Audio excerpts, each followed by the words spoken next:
मुक्तिर्भवति पितॄणां कतॄणां तारणाय च ब्रह्मणा प्रार्थितो विष्णुः फल्गु रूपो भवत्पुरा। गया जी में फल्गु तीर्थ पर श्राद्ध करने से पितरों की मुक्ति एवं करने वाले का तारण होता है, क्योंकि ब्रह्मा जी की प्रार्थना से स्वयं भगवान विष्णु ही फल्गु के रूप में परिणत हुए। फल्गु नदी एक ऐसी नदी जो रहस्यों विचित्रताओं की रेत में लिपटी हुई है, जो पुरातन भी है और नवीन भी, जो थल भी है और जल भी।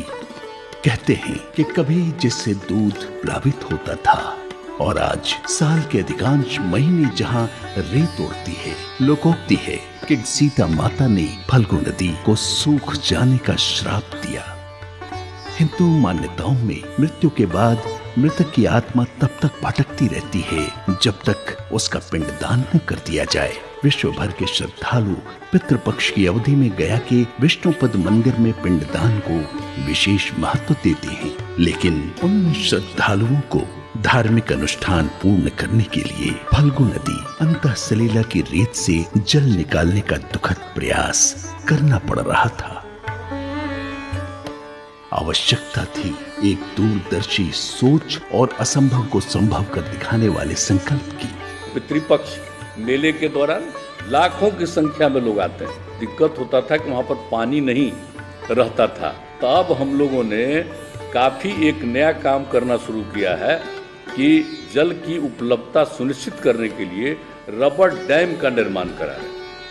माननीय मुख्यमंत्री श्री नीतीश कुमार के निर्देश पर जल संसाधन विभाग द्वारा विष्णुपद मंदिर के निकट फल्गु नदी में पूरे वर्ष कम से कम 2 फीट पानी उपलब्ध कराने की योजना गहन अध्ययन, विस्तृत तकनीकी जांच और IIT रुड़की के तकनीकी विशेषज्ञों के सहयोग के पश्चात बनाई गई। अब वो बड़ा तेजी से हो रहा। हमको 3-4 राउंड जाकर के हम देख चुके हैं। लगभग वो काम भी पूरे तौर पर ये सब लोग पूरा कर रहे हैं।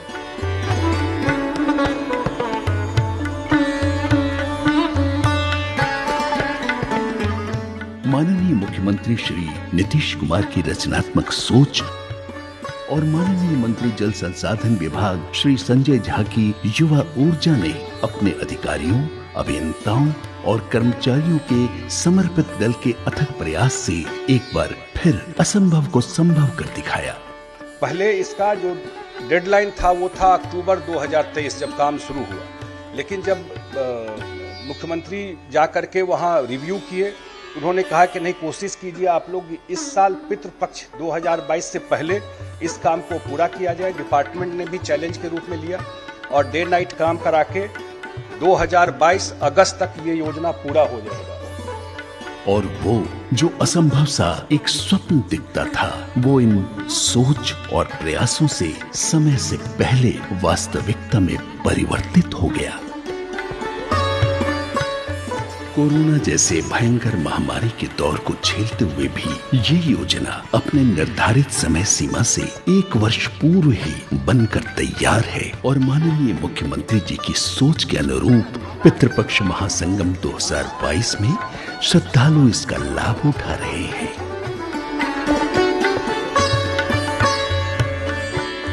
अब गया के विष्णुपद मंदिर के 300 मीटर डाउन स्ट्रीम में फल्गु नदी पर 3 मीटर ऊंचा और 411 मीटर लंबा रबर डैम है, जिसमें 65 मीटर के 6 स्पैन है।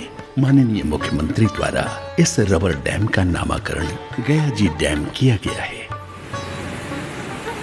बहुत कम कलपुर्जे का उपयोग होने के कारण इसमें लुब्रिकेंट का उपयोग नहीं होता। ये पर्यावरण अनुकूल है। विशेष बात तो ये है कि नदी जल के सीपेज को रोकने के लिए इसमें आधुनिक तकनीक युक्त शीट पाइल और डाइफ्राम वॉल का निर्माण किया गया है। इस योजना के निर्माण में अंतर्राष्ट्रीय तकनीक एवं विशेषज्ञों की सेवा ली गई है। We have built this rubber dam, an air-filled rubber dam system, which is the largest air-filled rubber dam system we have built so far. It consists of 6 spans, each of which can operate it individually, and they can all operate at the same time in parallel mode, or they can operate in serial mode one after the other.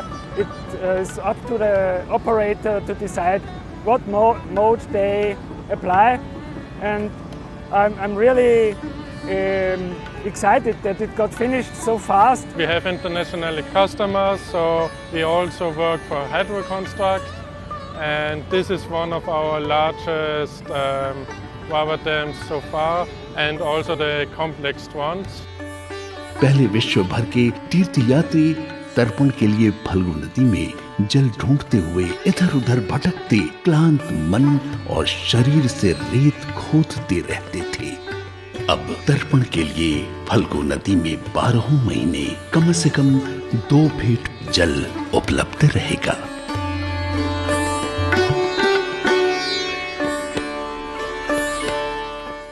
बड़ी बात यह है कि इससे गया के जल स्तर के रिचार्ज पर भी सकारात्मक प्रभाव पड़ेगा, जहां पर गर्मी में पेयजल की गंभीर समस्या बनी रहती है।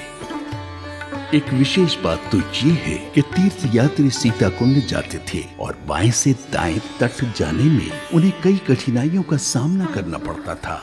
आप जानते हैं, और दूसरी तरफ सीताकुंड, तो बहुत लोग तो यहाँ भी जाते हैं अपना करके, उस तरफ भी जाते हैं। तो दोनों के बीच में हम लोगों ने आने के लिए फुट ओवर ब्रिज का भी एक निर्माण करा रहे हैं साथ साथ। अब रबर डैम के ऊपर पैदल पार पथ का भी निर्माण किया गया है। तीर्थयात्रियों के लिए बाएं से दाएं तट की यात्रा एकदम सुगम हो गई है।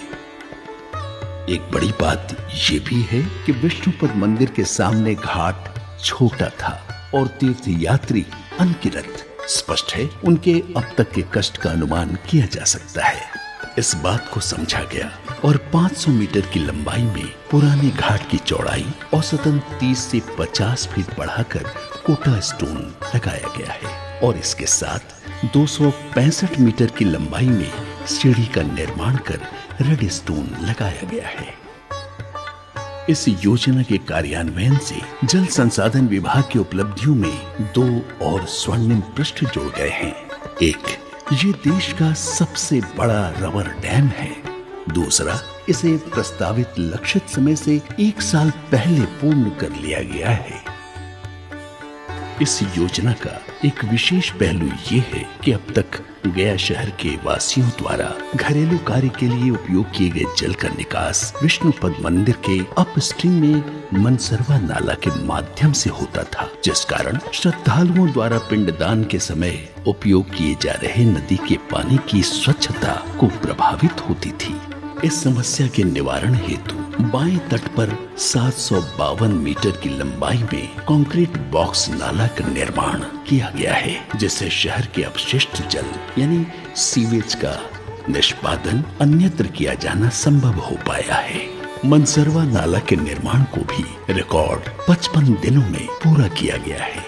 आज हमारे नीतीश बाबू का देन के कारण हमारी गंगा यहाँ पर सामने दिखाई पड़ रहा है। न तो जेठ का महीने में तपती हुई धूप के समान पैर जलता था। करीब 12 साल पहले मैं आया था वहाँ। उस समय बहुत मतलब सूखा सूखा लगता था एंड लगता था कि इट वॉज ड्राइनेस देयर। अभी तो डैम बजने की वजह से काफ़ी अच्छा लग रहा है, माहौल सुहाना लग रहा है। पूर्वज लोग कहानी बताए थे कि सीता माता का श्राप है, यहाँ पानी नहीं रहता है, खोदो तो निकलता है करके। अभी देखे तो अजीब टाइप का लग रहा है कि कैसे पानी आ गया, लेकिन अब अच्छा लग रहा है। इस सफल प्रयास से जहां एक और तीर्थयात्रियों के चेहरे पर संतोष का भाव है, वहीं ऐसा प्रतीत होता है कि फल्गु नदी भी अपने जल प्रवाह को देखकर अपनी कलकल जलधारा के माध्यम से खिलखिला उठी है।